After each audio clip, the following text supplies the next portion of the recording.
আসসালামু আলাইকুম বন্ধুরা, আশা করি সকলেই ভালো আছেন।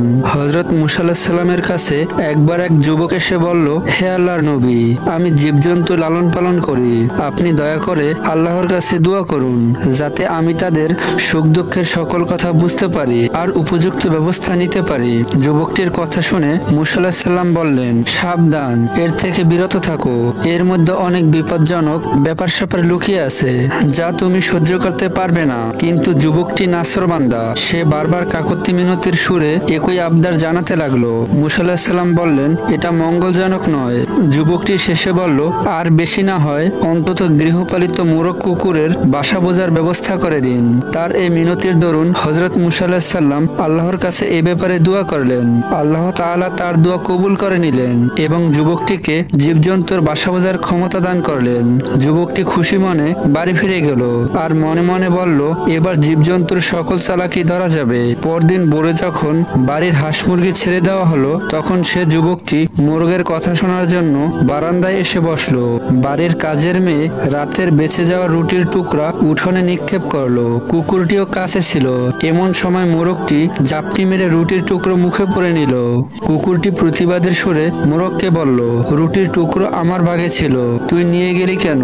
উত্তরে মোরগ বলল, একটু সবুর করো, অবস্থার দ্বারা বুঝতে পেরেছি কালকেই আমাদের মনিবের সুন্দর ঘোড়াটি মারা যাবে, তখন তুমি মজা করে তার গোস্ত খেতে পারবে।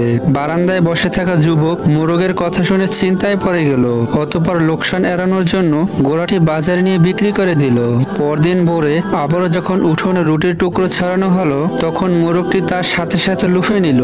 কুকুরটি সেদিনও বঞ্চিত হয়ে রাগ করে মোরগকে বলল, ধোঁকাবাজ কোথাকার, কালকে রুটি নিলে আজকেও নিয়ে গেলে, কই ঘোড়া তো মরলো না। ঘোড়াটি সত্যিই মরেছে, তবে অন্যখানে।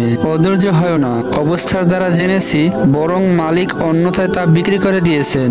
কালকে মনিবের উটটি মারা যাবে, তখন তুমি মজা করে ইচ্ছে মতো খেতে পারবে। উটের মৃত্যুর খবর শুনে মনিব স্তব্ধ হয়ে গেল আর তৎক্ষণাৎ তা বাজারে নিয়ে বিক্রি করে দিল এবং নিশ্চিত ক্ষতির হাত থেকে বেঁচে গেল।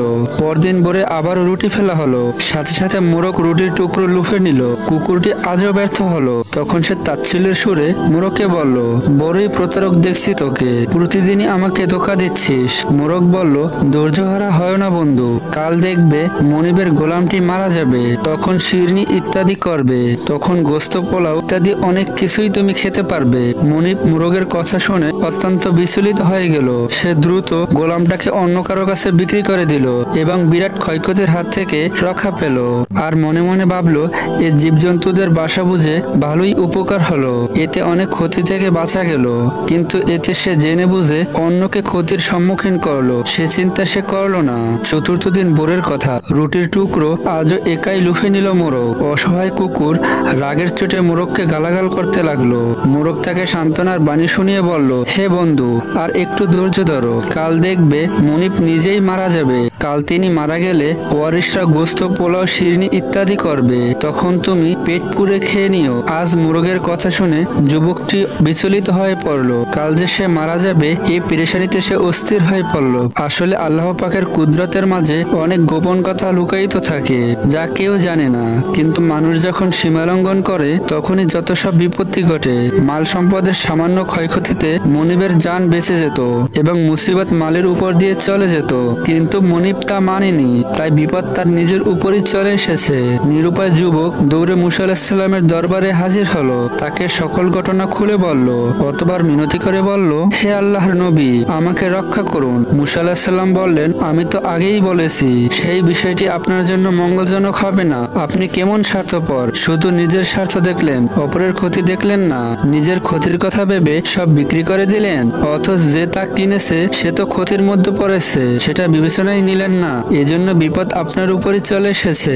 এখন নিজেকে অন্য কারো কাছে বিক্রি করে দিন, তাতেই তো ভালো হয়, এতে অনেক অর্থকরী ও ধন সম্পদ লাভ হবে। যুবকটি কৃতকর্মের জন্য ক্ষমা চাইল এবং প্রাণ রক্ষার জন্য মুসা আলাইহিস সালামকে অনুনয় বিনয় করতে লাগলো।